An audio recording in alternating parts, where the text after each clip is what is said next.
DWIZ Balita.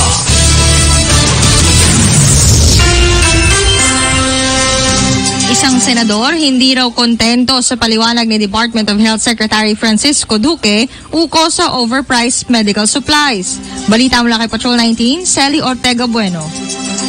Muling tatanungin ni Senator Pansilo Lacson si Health Secretary Francisco Duque sa sinasabing overpriced na medical supplies na binili ng gobyerno sa pagpapatuloy mamaya ng pagdinig ng Senate Committee of the Whole. RPN Radio Philippines Network. Radyo Ronda DXKS Surigao. Member, kapisanan ng mga broadcaster ng Pilipinas. Secretary Martin Andanar ng PCOO. Good morning, Rocky.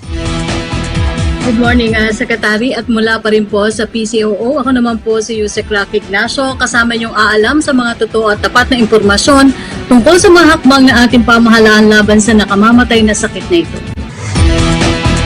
Basta laging handa at sama-sama, kaya natin ito. Kaya naman, halina't samahan niyo kami dito sa public briefing, #LagingHandaPH.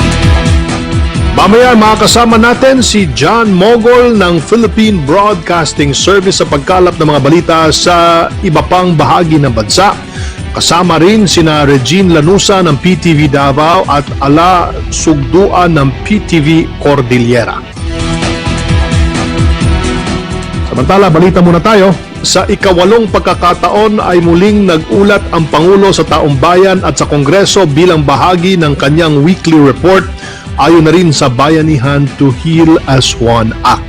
Kagabi ay muling idiniin ng pamahalaan ang kahalagahan ng pagbabalanse ng ekonomiya at kalusugan ng ating bansa. Sa unti-unting pagbubukas ng mga establishmento at negosyo sa bansa, sinabi ni DTI Secretary Ramon Lopez na kailangang ipatupad ang minimum health standards at dapat na magkaroon ng health declaration ang mga pumapasok na empleyado. Tanging ang mga suspected cases lang ang required na mag-PCR test na sasagutin naman ng PhilHealth o ng kanilang mga pribadong HMO. Sinabi rin ni Secretary Lopez na naglabas din ang DTI ng 1 billion pesos para sa microfinancing ng mga MSME na may 0.5% monthly interest. Sa naging ulat naman ni National Task Force Chief Implementer Carlito Galvez Jr. ay sinabi niyang tumaas ang kapasidad ng DOH dahil sa pagdami ng mga COVID referral hospitals sa bansa. Mula sa 4 ngayon ay nasa 23 na. Umabot na rin sa 1,578 ang ventilators habang nakapag-distribute naman ng 600,000 PPE sets sa buong bansa. Asahan daw ang kabuang bilang na 1 million sets of PPE sa katapusan ng buwan ng Mayo. Dagdag pa ni Secretary Galvez na mas papaigtingin pa ang contact tracing sa bansa sa tulong ng AFP at PNP at dadagdagan din ang testing capacity sa bilang na 30,000 tests kada araw. Nasa 97% naman daw ang SAP distribution ayon sa naging ulat ni DILG Secretary Ed Anyo. 183 barangay officials ang kasalukuyang iniimbestigahan ng PNP-CIDG at 48 mayor naman ang pinagpapaliwanag dahil sa mababang accomplishment rating ng mga ito. Kagabi ay binanggit ni Pangulong Duterte ang isang COVID-19 vaccine na ginagawa ng Moderna biotech firm na nagpapakita umano ng magandang resulta sa clinical trials nito. Anya, maaaring maging available ang bakunang ito sa unang buwan ng taong 2021. Siniguro ng Pangulo na maglalaan ng sapat na pondo ang pamahalaan para agad na makabili ng vaccine kapag ito ay naaprubahan na. Samantala, pagtatayo ng quarantine facility sa bawat rehiyon sa bansa ay sinusulong ni Senator Bongo. Mahalaga umano ang pagiging handa sa bawat sakuna at sakit na maaari pang dumating sa hinaharap gaya na lang ng kasalukuyang pinagdaraanan ng bansa dahil sa COVID-19.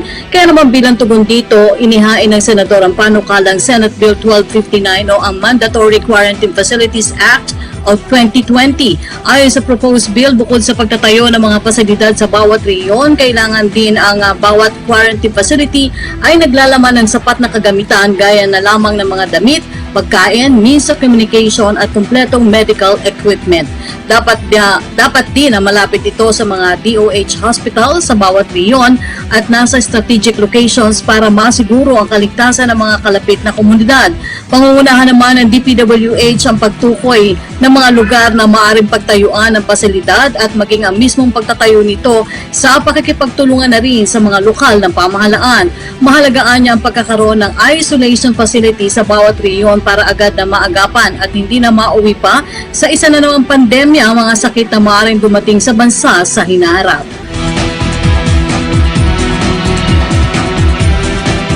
At para naman po sa pinakahuling tala ng COVID-19 sa bansa, kahapon, Secretary, naitala ang dagdag na 224 COVID-19 cases sa Pilipinas sa kabuang bilang na 12,942. 2,843 naman po ang bilang ng total recoveries matapos itong madagdagan ng 114 kahapon, habang 837 naman po ang kabuang bilang ng mga nasawi na nadagdagan naman ng 6. Nananatili sa Metro Manila nanggagaling po ang mataas na bilang ng mga kaso, mga bagong kaso na ito. Ang patuloy at paulit-ulit po naming paalala, huwag nang lumabas ng tahanan kung hindi naman kinakailangan. Ugaliin ang pagsuot ng face mask at paghuhugas ng mga kamay at laging panatilihin ang isang metrong layo mula sa ibang tao. Para po sa inyong mga katanungan at concerns tungkol sa COVID-19, maaari pong i-dial ang mga numerong 02894-COVID o kaya 02894-26843. Para naman sa mga PLDT, Smart Sun at TNT subscribers, i-dial po ang 1555. Maaari nyo ring tawagan ang hotline numbers ng iba't ibang ahensya ng ating pamahalaan na makikita nyo sa inyong TV screens. Patuloy po kayong makibalita sa mga pinagkakatiwalaang sources ng impormasyon tungkol sa COVID-19. Maaari nyo pong bisitahin ang www.covid19.gov.ph.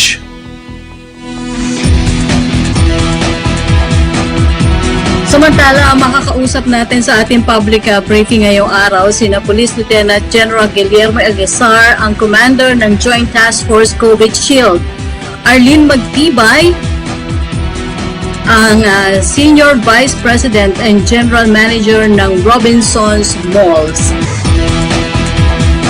Mr. Joey Concepcion, Presidential Advisor for Entrepreneurship, Graham Coates ng First Vice President and Head of Mega World Lifestyle Malls, at si Consul General Gina Hamoraldin mula po sa Chicago, Illinois.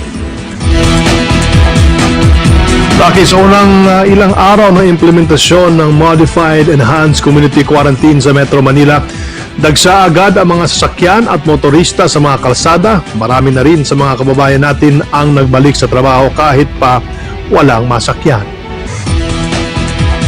Bukod pa riyan, dinagsa rin, Secretary, ng mga taong ilang mga mall sa muling pagbubukas nito ang social distancing protocol, hindi umano nasunod. Yan po ang mga bagay na tatanungin natin si General Alisan, nagpasakit sa ulo ng ating mga kapulisan. Okay, para pag-usapan nga yan, makakapanayam natin ngayon si Police Lieutenant General Guillermo Elguesar, ang Commander ng Joint Task Force COVID Shield. Magandang umaga po sa inyo, General. Magandang umaga sa iyo, Sec Martin, Usec, ganoon din po sa mga nakikinig at nanonood sa inyong programa. Kitang-kita po ang mabilis na pagsikip ng daloy ng trapiko sa mga boundaries ng syudad at mga checkpoints dahil hindi na rin sa pagbabalik trabaho ng ilan sa ating mga kaubayan dahil na rin dyan. At kumusta po ang pagbabantay ng PNP sa ating mga kalsada? Sec Martin, inasahan naman po natin na itong March 16 dahil nga sa from ECQ naging MECQ na tayo dito po sa Metro Manila at ibang lugar naging GCQ na. So inasahan natin itong pagdami ng mga tao pati na rin mga sakyan sa lansangan. At kaya nga po tayo sa ating checkpoint operation, nagsagawa rin tayo ng modified checkpoint so that we can accommodate itong paglilikisa sa mga sasakyan na hindi naman masasakripisyo itong pagbubukas ng ating ekonomiya na dahil dun sa napakatinding daloy ng trapiko. At the same time, yun nga nakita natin sa unang araw ng Sabado, weekend katatapos ng sweldo. So nagdagsa mga tao sa mga sa iba't ibang mga malls na inalaw na para mag-operate. At yan ay naobserbahan no less than our SLG, si Gerald Ed Anyo. At nagbigay nga ng direktiba para siguraduhin na hindi mauulit ito. At base na rin po sa atas ng ating Chief PNP, Police General Archie Gamboa, kahapon ay kinausap po natin itong mga security managers nationwide para palalahanan ng mga provisions na dapat nilang tupdin base na rin dun sa Omnibus Guidelines at sa iba pang mga direktiba ng DTI. At napakaganda po na ating pag-uusap na isinagawa at nakita natin nung last Sunday at even na Monday at kahapon, nagkaroon naman ng improvement and observance of physical distancing. Pero ang ating pulis po ay patuloy na magmamonitor dito po hindi lamang sa mga malls, hindi sa similar establishment na hinayaan na ng ating pamahalaan na ito ay magbukas para po ibalik nga ang sigla ng ating ekonomiya. Tuloy-tuloy din po ang pagbisita ninyo sa mga checkpoints natin. May mga protocol pa rin po bang hanggang ngayon ay hindi nasusunod ng ilang motorista? Meron pa rin po tayo na obserbahan na ibang mga motorista na hindi naman authorized ay nasa labas. But base sa report ng ating Highway Patrol Group, sa kanila pong mga random checking, siguro po sabihin natin mga 2% na lang yung nahuhuli nila. Ibig sabihin, marami talaga po ay authorized na nasa labas at yun po yung challenge sa atin. Kaya nga ginagawa po natin, dahil sa haba nga ng queue sa mga checkpoint natin, ginagawa natin yung modified checkpoint. Meaning, magche-check tayo ng mga sakyan, proper checking. Pero pag nakita natin na mahaba ng pila, pwedeng i-release na natin siya freely. And then after that, pag medyo maluwag na, magche-check ulit tayo. At gusto natin paalam sa ating mga motorista na pag tayo nagche-check, talagang pag mayroong violation, yan po ay atin pong kukumpiskahin lisensya at sasampahan ng kaukulang kaso para maging deterrence sa iba pang mga motorista na dapat hindi sila mag-violate. At the same time, andun pa rin po yung protocol na ginagawa natin. So, we still have more than 4,000 quarantine checkpoints all over the Philippines at aside from itong mga mobile checkpoint na isinasagawa ng ating Highway Patrol Group.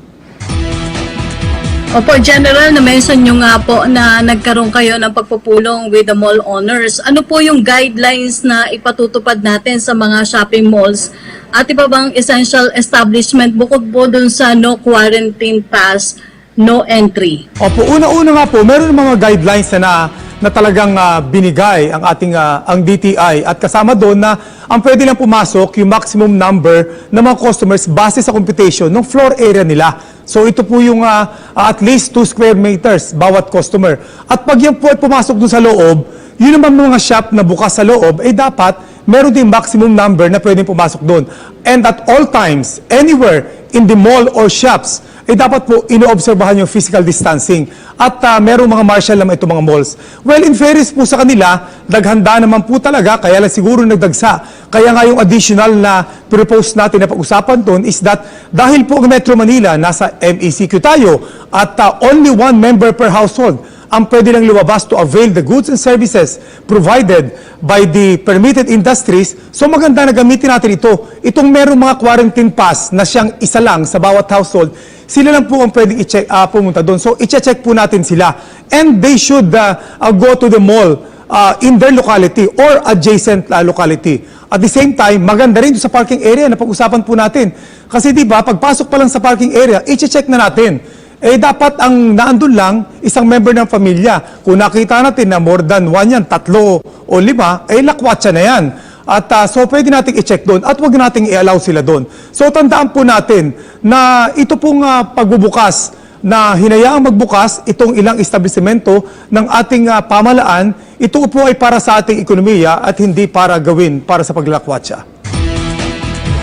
Opo, General, pero magtutuloy-tuloy po ba yung pagmamonitor na gagawin ng PNP sa mga malls at ikinukonsidera pa rin po ba yung pagsasara ng mga malls sakali pong makitaan ng violation ang mga ito? Yes, tama po yun. Ang ating pong mga pulis sa lahat ng lugar nagmo-monitor dito sa mga malls and similar establishment na mag-observe ng physical distancing. At malinaw naman po, direktiba ng ating SILG.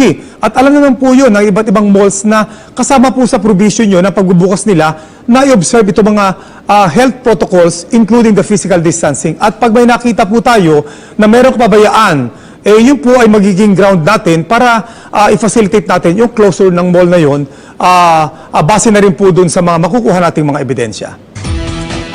General, meron na po bang update doon sa mga repatriated OFWs na tumakas sa quarantine facility? Well, ang ating pong pulis ay nakipag-coordinate naman po sa OWA at saka sa concerned agencies regarding this.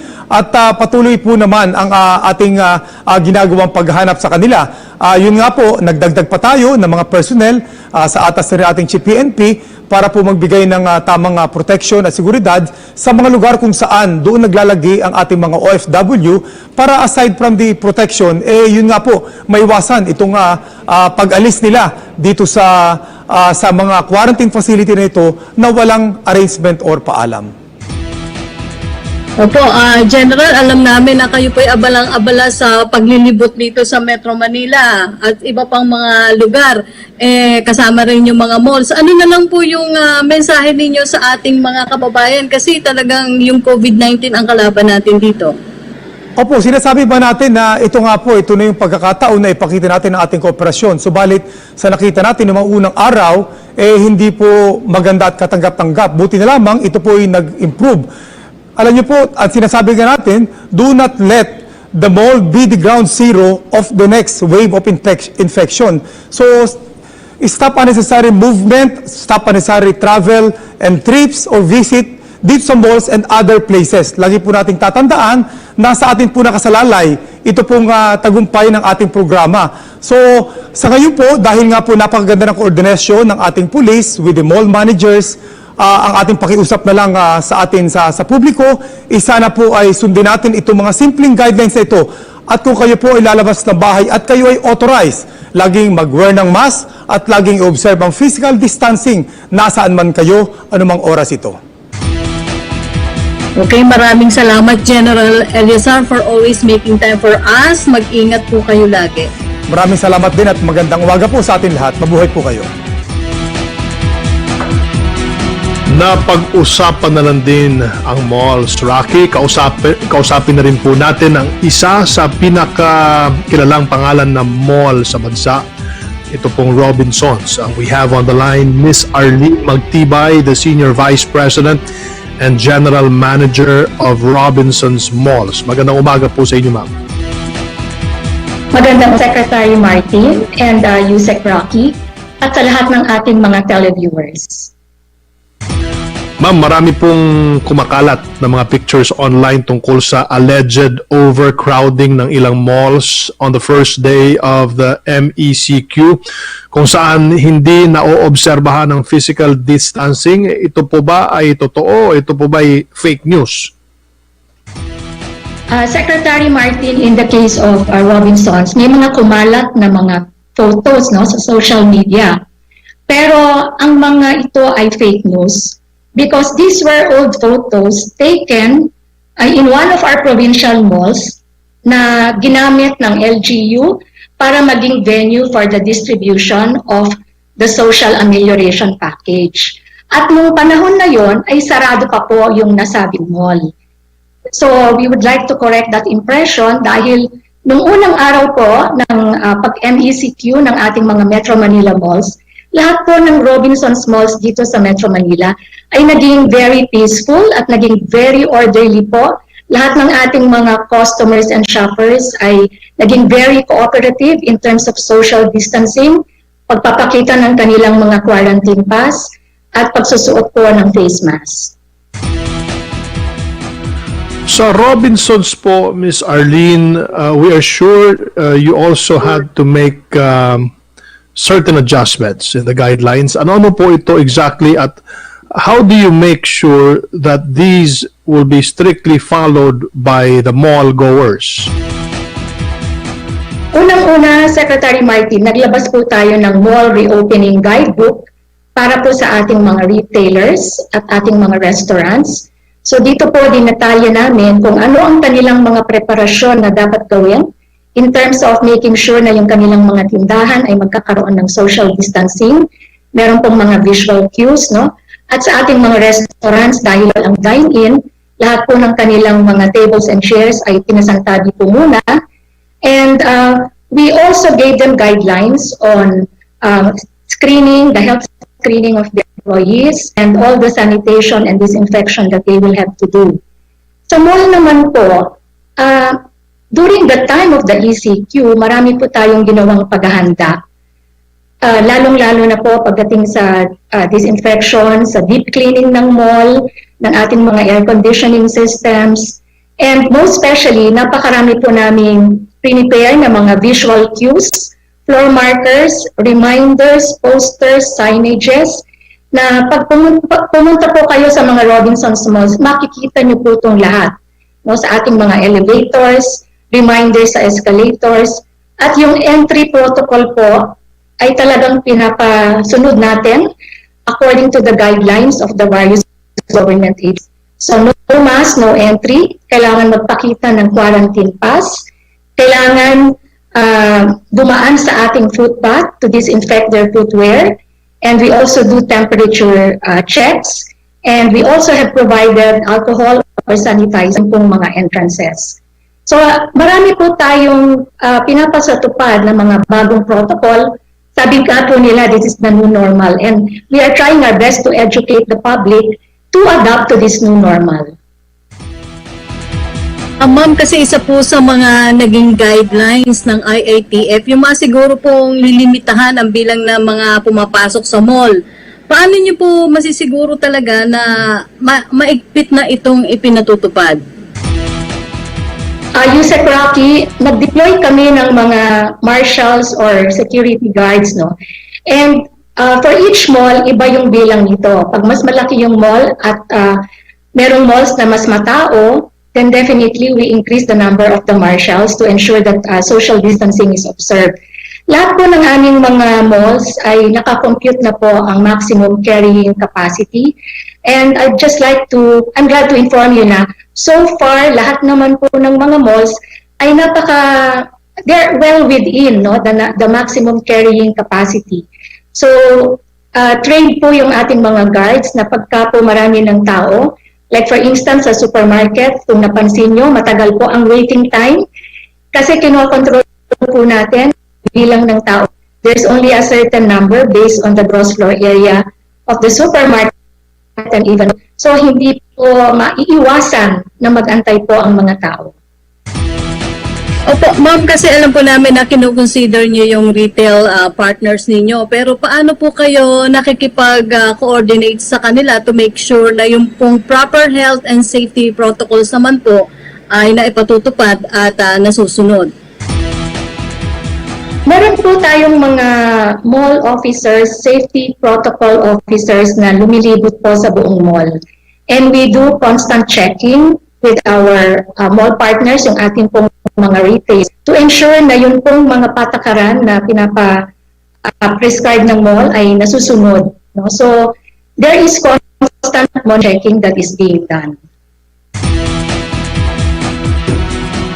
Yung ini-launch ng Robinsons, ang our personal shopper, what exactly is this and how does this work? Ito po ay isang service para po doon sa ating mga, mainly the restaurants which are just on delivery and take-out. So, dalawang bagay po to, no? Maaari po kayong tumawag doon sa mga restaurant at ang Robinsons po ay nag-partner with delivery service. Restaurant po hindi na po mahihirapan na tumawag pa ng magde-deliver at nandun na po sa mall yung mismong magde-deliver, so napaka-convenient po. And the other one is a partnership with an app-based personal shopper kung saan magre-register po kayo, da-download niyo po itong app na to, mamimili po kayo ng inyong mga bibilhin. You will be connected to a personal shopper who will do the shopping for you. So very convenient po yan. And the items that you purchased will all be delivered to you. So yun po yung mga Ma'am, follow up lang.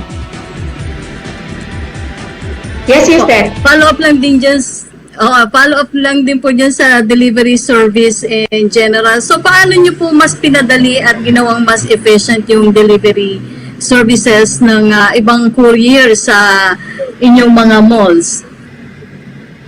Usec, designate tayo ng exclusive parking area para sa kanila. Para nasa isang lugar na lamang sila at ito po ay libre, no? Libre po yung parking na yan. So it's very convenient for them. Tapos meron din po tayong curbside pick-up para po naman sa mga customers na gusto pong mag-order online or tumawag, maaari po nilang pick-upin yung kanilang mga in-order curbside, no? Sa tabi lang po ng sidewalk ng mall. So nandiyan din po yung convenience. Kung ayaw po nilang magpa-deliver dahil malapit lang sila, pwede rin po silang pumunta sa mall. Hindi na po sila kailangan pumasok sa loob kasi nandun na lang po sa tabi ng mall, no? Sa sidewalk po ng mall nila pipikapin. Okay, maraming salamat po SBP and GM Arlene Magtibay ng Robinsons Mall. Stay safe po, ma'am. Thank you din. Mahalaga rin ang partisipasyon ng private sector para maging matagumpay ang efforts ng pamahalaan sa pagpigil sa tuluyang pang pagkalat ng pandemya sa bansa. Kaya naman, para pag-usapan yan ay makakapanayam natin si Ginoong Joey Concepcion, ang Presidential Advisor for Entrepreneurship. Magandang umaga muli sa inyo, Ginoong Concepcion. Hi, Martin. Since you launched Project ARC Antibody Rapid Test Kits, ilan na po ang total rapid test kits at PCR equipment ang na-donate ng Project ARC?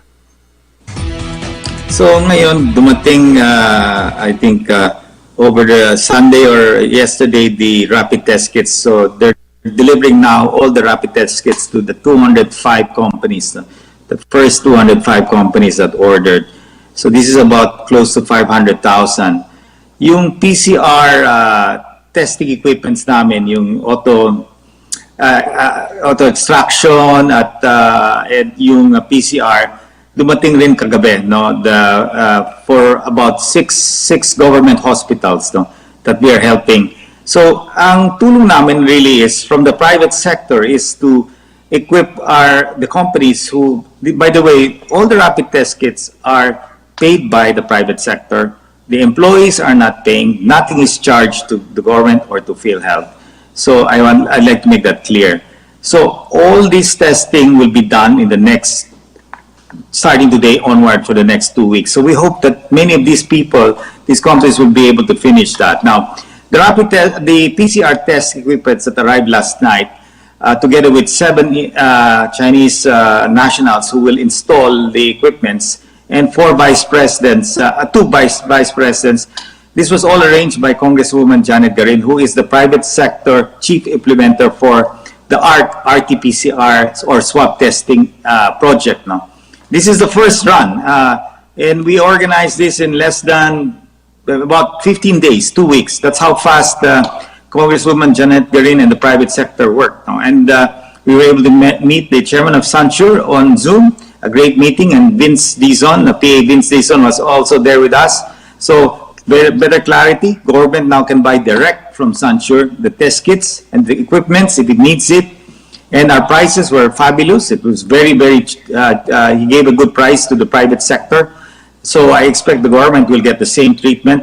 So moving forward, I think there are more donors that will help in the RT-PCR or the swab testing, because the capacity that both DOH and Red Cross are trying to attain is 30,000 by the end of this month.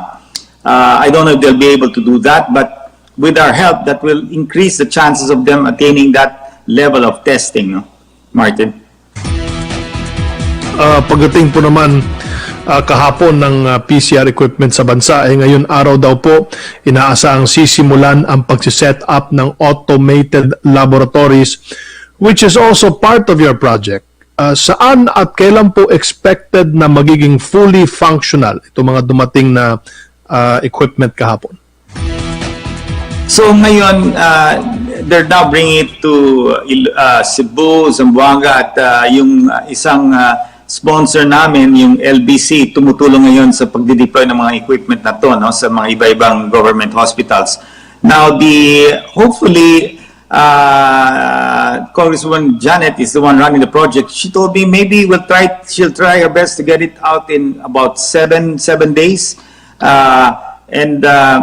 The other areas, we have a meeting with Vince Dizon later on this afternoon to align on how the government will procure the test kits, no, that are very important. No? So I think maybe in 2 weeks we should see this already running.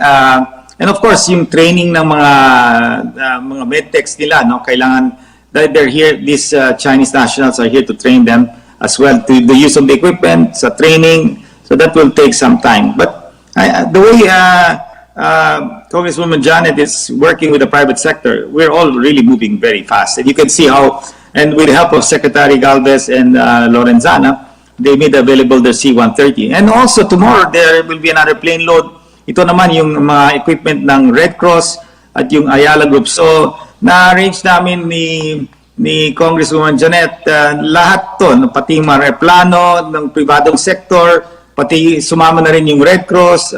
So, malaking tulong talaga to na lahat ng government at private sector ay tulong-tulong para tumaas ito ng testing capacity ng RT-PCR ng swab test. Yung rapid test naman, madali lang yan. Wala naman laboratory yan eh. Madaling execute. So, that is being done right now and we hope to get the first results by next week from the private sector companies. No? Opo, sir, alam po namin tuloy-tuloy direct nyo sa mga LGU to help them in COVID-19 testing. And so far, ang natulungan na po ang Makati, Quezon City, Manila, Antipolo at Pasig. May target number po ba tayo ng LGUs na tutulungan matest? At sino-sino po yung mga LGU na susunod din nyo pang pupuntahan? So, yung Manila natapos na rin at yung Antipolo natapos rin. Nakita natin sa Manila medyo mataas yung mga level of infection pero sa ibang area ng Manila medyo mababa na rin. Pero yung Antipolo nasa GCQ, nakita natin halos walang infection. Mga 3 lang yata dyan.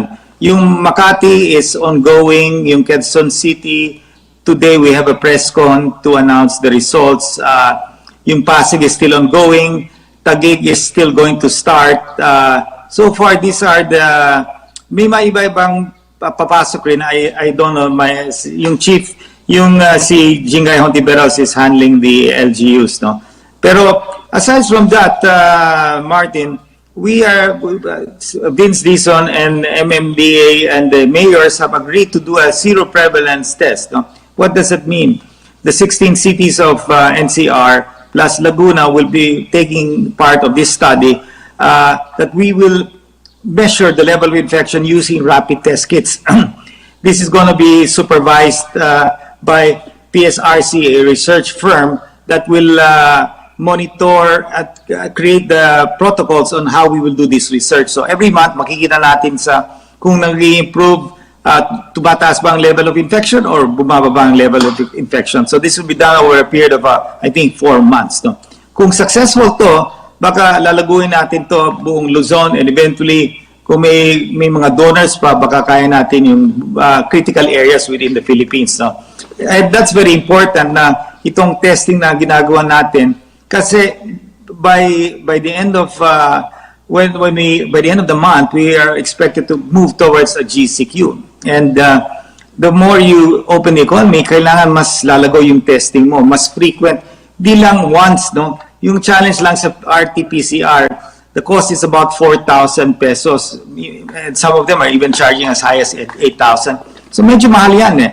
So our objective in the reason why we help the government hospitals is we want to see that the testing cost to go down. No? Yung rapid test, 450 pesos per test kit.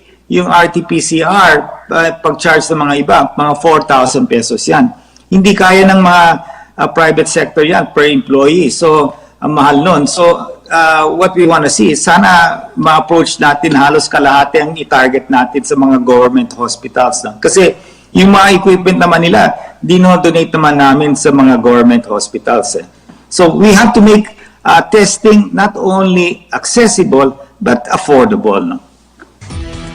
Opo, so meron lang po tayong question from Cedric Castillo of GMA7.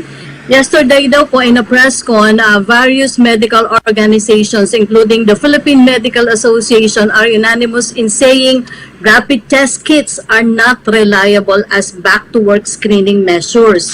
In fact, sayang daw po ang gastos kung ito ang i-implement sa private at government offices. Ano daw po ang reaction nyo dito, sir? You know, yung private sector, itong mga may-ari, entrepreneurs to, medyo matalino naman sila. Hindi naman sila, they're street smart. Tignan natin ito dito, no? Sa PSG. Ginamit ng PSG yung rapid test kits, no? So they were able to identify positive, no? Pagpasok mo sa Malacanang, kailangan ka ng rapid test kit. So, mismo yung presidente, naniniwala siya sa rapid test kit. Yung mga entrepreneurs, yung Ayala, may-ari ng Ayala, yung may-ari ng SM, yung may-ari ng Lusutan Group of Companies, lahat ng mga conglomerates, pati kami, lahat ng malaking corporation, believe in rapid test. Now, saan galing ba itong mga rapid test? Sa China. May rapid test daw galing ngayon sa Amerika. So, hindi naman, these people are intelligent. Yung mga scientists, researchers, matagal na itong mga rapid tests. So, proven na rin to. So, why is it that they are exporting this and why are they using it in their own country and they're able to control the virus? So, these doctors, if they have a better solution, what is the better solution? We can use the PCR, pero kung may capacity ba tayo, 8,000 lang yan a day. So, kung papasok yung private sector, wala capacity. So, ngayon, they're saying you can only test symptomatic patients. How will you do that? Kung hindi ginawa ng PSG head dito na i-test lahat ng mga PSG, paano nila malalaman kung may infection? Kasi yung problema ng itong mga doktor, salita ng salita, wala naman ginagawa, complain ng complain. Ang mangyayari dito, kung magsisarado uli yung ekonomiya ng Pilipinas, maraming mawawala ng trabaho. Ang dami yan. Ngayon, halos ng mga micro at small, umiiyak na dahil yung kapital nila nawawala na rin eh. So ito lang ang pwede namin gawin, itong rapid test. Kung may silang ibang test na pwedeng gawin, gagamitin namin. Pero yung PCR, paano natin gagamitin kung wala naman capacity ngayon eh. Kaya tumutulong ngayon ang private sector na umakyat ang capacity. Yung Red Cross tumutulong rin para iakyat. Pero wala po tayo dyan sa 30,000 a day eh. Ang kailangan natin dyan, eventually 50,000 a day. So itong mga grupo na to, ingay ng ingay, wala naman ginagawa. So anong gagawin ng buong private sector? Magla-lockdown tayo uli. Pag mag-lockdown tayo uli, masisira ang buong economy yan. Pag masira yung economy ng Pilipinas, mawawala lahat ng trabaho at ang mangyayari dito sa mga tao, kukuha tayo uli ng social amelioration, masisira yung stimulus package nila kasi hindi umaandar ang economy. So we cannot afford another lockdown. So my appeal to all of these doctors, if you have a better alternative, why don't you tell us that better alternative? You want us to get the capacity of the PCR test? Well, there's none. What can we do? So if I were you, I would tell them, look, let's save the livelihoods of these people as well the health. And the reason why we're doing this testing is because as we open up the economy, we want to be sure that the health is not affected, and that's the only method. So if in the case of the president, that his own health is protected because of the rapid test, then if the president believes in it, and if the PSU believes in it, and if all the entrepreneurs and the top entrepreneurs of this country believe in it, then it does work. It's better to test than not to test. Okay, maraming salamat po, Presidential Advisor for Entrepreneurship, Mr. Joey Concepcion. Stay safe po. Salamat. Also, nasa kabilang linya rin po ang ating executive from one of the biggest names in the mall industry, si Graham Coates, the first Vice President and Head of Mega World Lifestyle. Good day to you, Mr. Coates. Hi, Martin. Nice to meet you and nice to be here. It's great to have you. How was the reception of the people during your first day of reopening Well, I'm glad to say that we were very excited to open and get business back to normal, the new normal. We were very happy with the response from our customers. Of course, the numbers are down on what we would normally expect, and this is really to be expected because of all the controls that have been put in place. I think the customers are a little bit cautious at this point, and they prefer to have less frequent trips to the mall, which is understandable. But I would say that we were very happy with the response of our customers. With all the procedures that we put in place, we had no major shortfalls in terms of social distancing. We have many measures that we've put into the mall that really gives us a confidence that the customers can have a very safe and happy experience when they come to the mall. What were the adjustments that you had to implement to comply to the IATF guidelines in making sure that mall goers and your employees are safe? Well, I'm glad you asked that question because really everything we do is paramount in terms of health and safety, and obviously following the government requirements. Megaworld Corporation is one with the government in fighting the spread of COVID-19. In the lifestyle malls, as we resumed operations, the company took many steps towards health and safety for its employees, its guests, and of course its tenants, and most importantly our customers. As part of our efforts, the company did conduct rapid antibody testing. We just heard Joey speak about that now. All our employees in Megaworld have undergone rapid tests, and this includes our frontliners as well. And again, with all the regular health and safety measures that we've installed, the mall entry protocols have been adopted, which includes the reduction of entrances to the mall. Enforcement of the no mask, no entry policy is crucial. I'm here in Uptown today. Everybody I can see is wearing a mask. You cannot enter the mall unless you have a mask. We have disinfectant stations in operation for the feet, for the cars. We have a unique disinfectant chamber which we will put into place to improve on the existing procedures that we have. We're rolling that out in all our other malls. Sanitation in the common areas is being done together with our tenants, and of course social distancing, which is very crucial in terms of making sure the numbers that come into the mall are controlled, and the numbers once they're in the mall, they are managed. And we have what we call social distancing ambassadors, which are strategically located around the mall. Again, a unique precaution that we've done, and this one really is to make sure we educate the customers as they go around their shopping experience. Ultimately, we want a happy, safe shopping experience for our customers. Hi, sir. One of the guidelines issued by the IATF is to limit the number of mall goers at a time at approximately one person per 2 square meters. How do you make sure that this will be strictly implemented and properly monitored? Thanks for the question, Undersecretary Rocky. Well, firstly, the control of the people coming into the mall is coordinated together with all the authorities. So we have strict guidelines. Each specific mall has a ultimate carry number of density of customers. This is worked out for the square meter of each mall, and this is closely monitored from the entry point to the exit. So this is real time. So our central admin department are charged with making sure that we always keep below the minimum requirement. I'm glad to say at this point we've really been adhering to that, because as you would expect, the numbers are really not at par with what we were having previously. This is partly due to the fact that tenants are not fully participating yet because they're undergoing their own sanitation and control procedures. And of course, the number of people coming into the mall, as I mentioned earlier, is less. But nevertheless, we staffed our facilities up to a point where we're very confident this is being managed very, very well. We've had no issues today.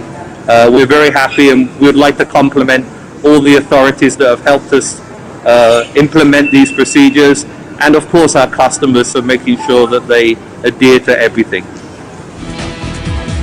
Mega World Malls pride itself for its lifestyle and leisure centers and activities which are not allowed to operate as of yet. Did this pose a problem in your overall operation, sir?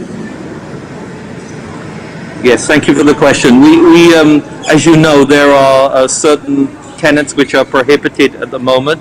This includes gyms, bars, nightlife, amusements, and of course our cinemas. But again, we are one with the government here. We will support the government directive here. We fully understand why this is the case at this point, with the need to have controls on social distancing.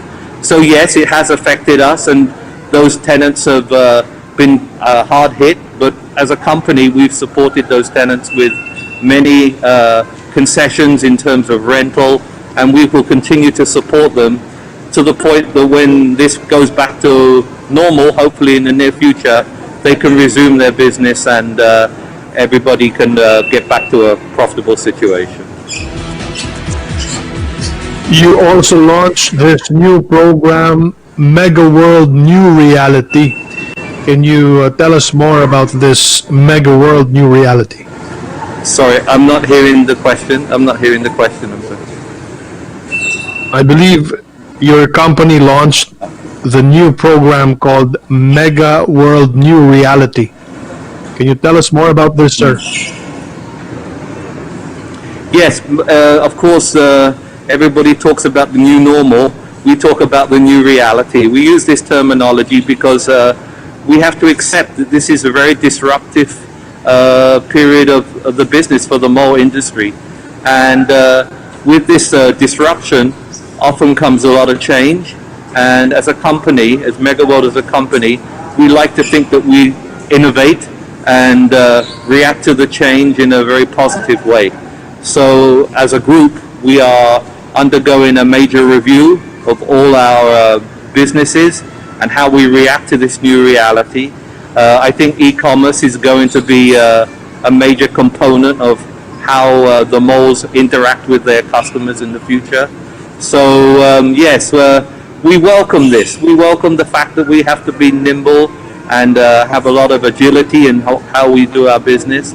So although a lot of people are having a hard time at the moment, including ourselves, with the rental concessions that we've given and the drop in revenue that we have, we embrace the new change, and we look forward to working out new innovations to really get the business back together and serve our customers more efficiently.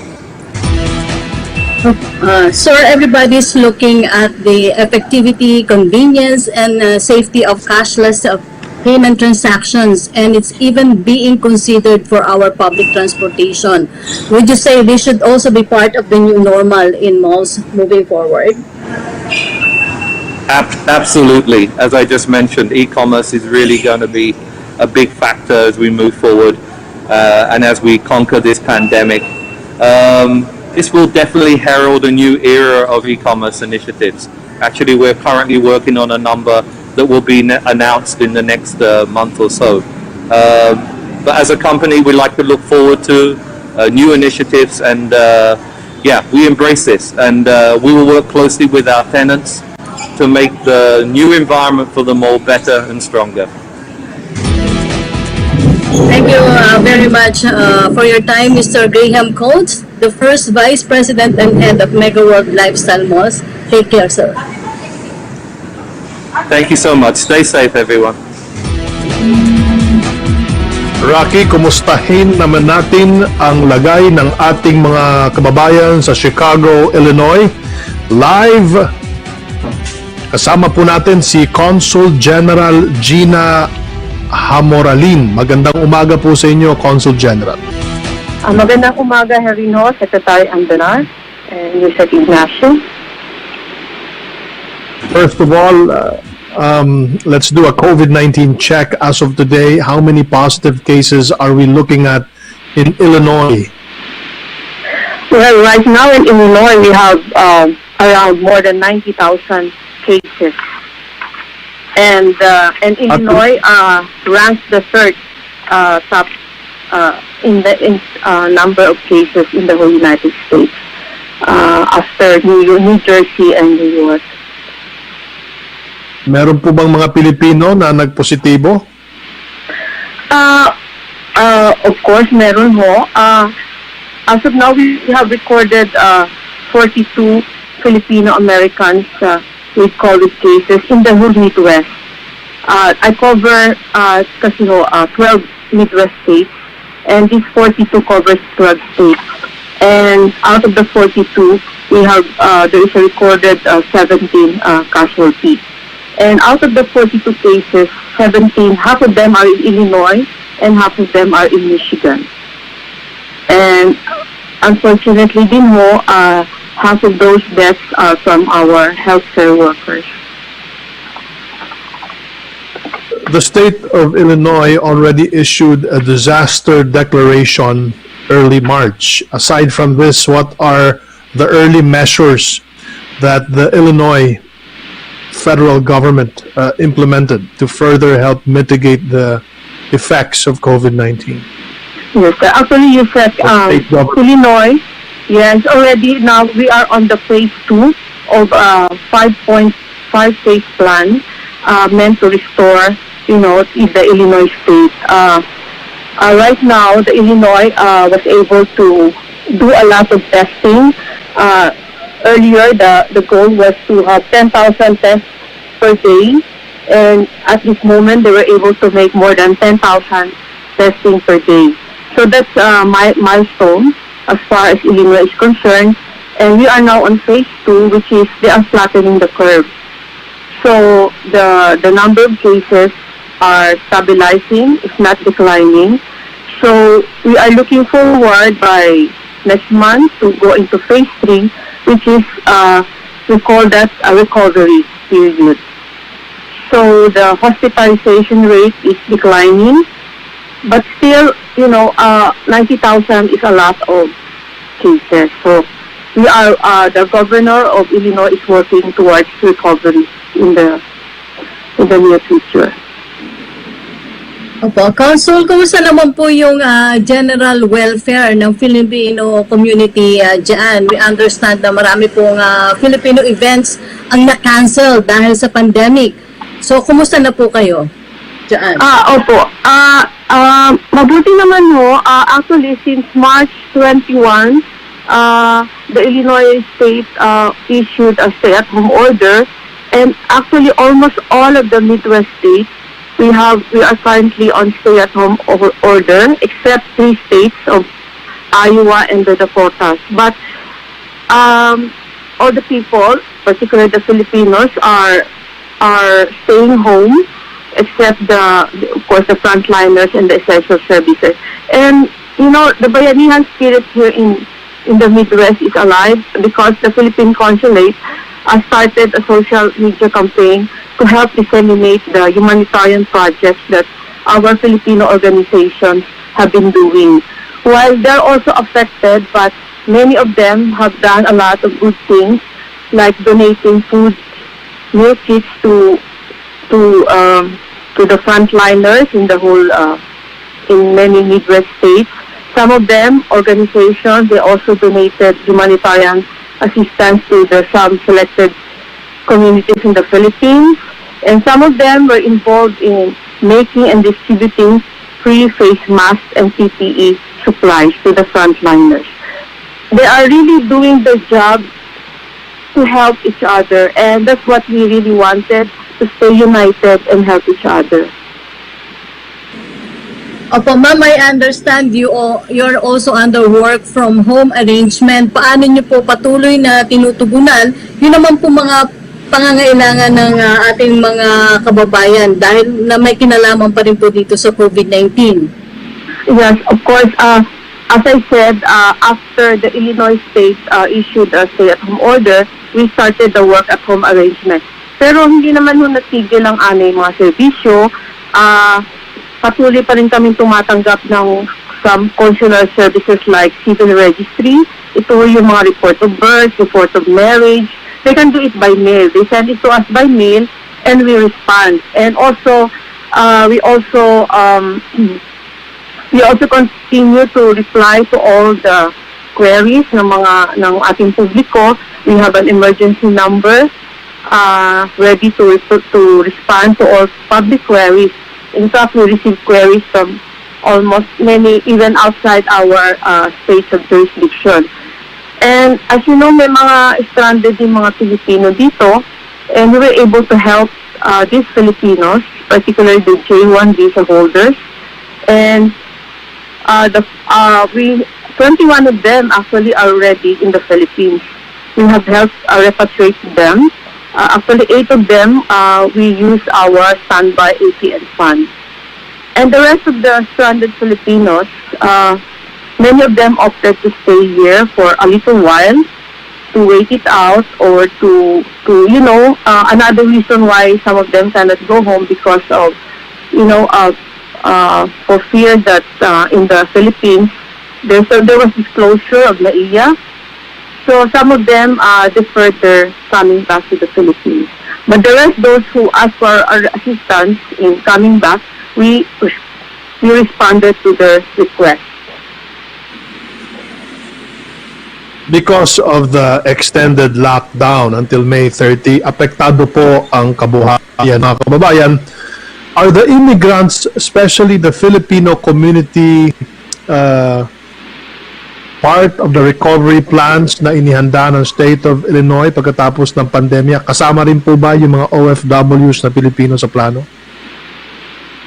Of course, in fact, in the city of Chicago, they're also, they don't make any exemption whether you are an immigrant, you are undocumented. If you want to, you can always find assistance if you ask. You can go to a food bank you can get free testing. So these are the measures that the city of Chicago are really doing for the immigrants, not only for the Filipinos but also for the Latino group, for the other ethnic minorities. May mensahe po kayo sa ating mga kababayan dyan sa Illinois at saan po at paano nila kayo pwedeng makontak in case mayroon po silang mga kailangang ipaabot sa inyo? Madali mo kami makontak. Meron mo kaming official website, chicagopcg.com, and in that website, nandoon mo lahat ang aming mga hotlines, email addresses, and so far, that system has really worked for us because we also receive a lot of queries. And also, we have a Facebook page. Just search for Philippine Consulate Chicago, and you can reach us. I assure you that someone will be answering your call. And by the way, maraming salamat. Sabi ko na rin na after the phase 2, as soon as Illinois government announces the lifting of the ECQ, we are also planning for a gradual reopening and resumption of our services. But maybe in line with social distancing and some guidelines, we will continue to make sure that the public and also our staff are also protected. Okay. Maraming salamat po ma'am sa inyong oras at sa inyong serbisyo. Consul General Gina Hamoralin mula po sa Chicago, Illinois. Stay safe po ma'am. Maraming salamat din. Secretary, ngayon naman alamin natin ang COVID-19 count sa ASEAN region at sa buong mundo. Sa kasalukuyan ay naitala na ang kabuang bilang ng 71,042 COVID-19 cases sa buong rehiyon ng ASEAN kung saan nananatiling nangunguna ang Singapore na sinusundan ng Indonesia at ng Pilipinas. Singapore pa rin ang may pinakamataas na recovery rate habang ang Indonesia naman ang may pinakamataas na mortality rate. Kapansin-pansin na nadagdagan din ang kaso sa Vietnam at ng Myanmar pero nananatiling mataas pa rin ang recovery rate sa mga bansang ito kesa sa bilang ng mga nasawi. Nananatili naman sa parehong bilang ang mga bansang Cambodia at Laos.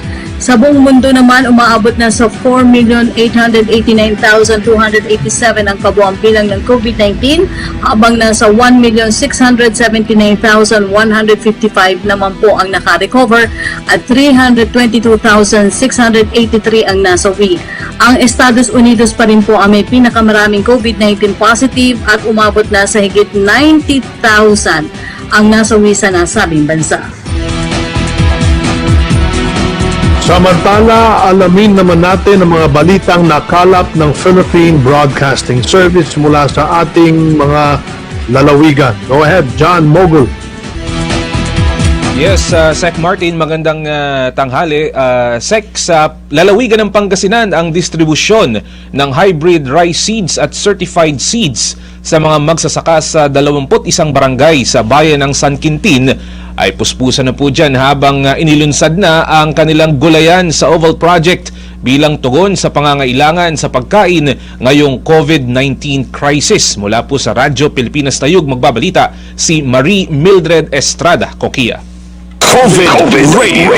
Hashtag Laging Handa Radyo Pilipinas Special Coverage. Patuloy ang pagbibigay ng hybrid rice seeds at certified seeds mula sa Department of Agriculture bilang tulong ng pamahalaan sa mga magsasaka ngayong panahon ng COVID-19 crisis. Ipinabatid ni Engineer Christian Javier, Focal Person Agricultural Extension Worker ng San Quintin, Pangasinan Agriculture Office, na 50 magsasaka kada barangay na nakapag-enroll sa Registry System on Basic Sectors in Agriculture o RSBSA ang makikinabang sa naturang interbensyon ng DA sa ilalim ng Plant Program. Sa pagsisimula ng distribusyon noong Marso 13, 6 sa 21 barangay at may tinatayang 300 magsasaka na ang nabigyan ng 15 kilogram ng hybrid seeds kada ektaryang sakahan habang mahigit 1,000 magsasaka ang nakalista bilang benepisyaryo. Idinagdag pa ni Javier na sa ilalim naman ng Rice Competitive Enhancement Program ng DA at ng Philippine Rice Research Institute, 40 kilograms ng certified seeds bawat ektarya na ang maximum ay 3 ektarya ang ibibigay. Hinihintay na lamang umano ang mga certified seeds at nang masimulan na rin ngayong linggo ang pamamahagi nito. Ongoing pa rin naman umano ang pagpapatala ng mga magsasaka sa naturang bayan para sa RSBSA upang makwalify bilang benepisyaryo. Samantala, inulunsad rin sa naturang bayan ang gulayan sa Oval, kung saan pansamantalang ginawang taniman ng gulay ang espasyo sa Municipal Oval